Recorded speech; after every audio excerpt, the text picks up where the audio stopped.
Welcome to the Banker Lamp. Please enjoy the video. You start with Essentials, Visual Studio 2022 and the ASB. NET workload installed.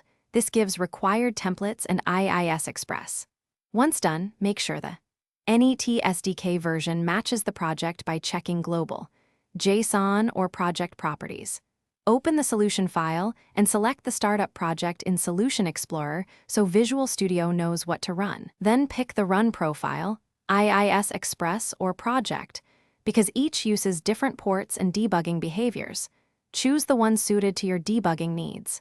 You now compile and configure, clean and rebuild the solution to catch compile time issues early and resolve them before running. Next, inspect launch settings.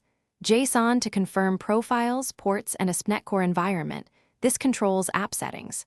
Set breakpoints where you need to inspect state, choose debug or release configuration depending on diagnostics versus performance, and then press F5 to start debugging. While it launches, watch the output and debug windows for startup logs. That tells you if middleware, database, or DI failed to initialize. You finish by validating runtime behavior.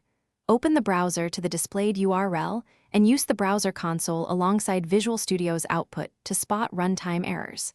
If the app fails because the port or SSL is in use, switch to the project profile or change the port in launch settings. JSON, that often resolves conflicts.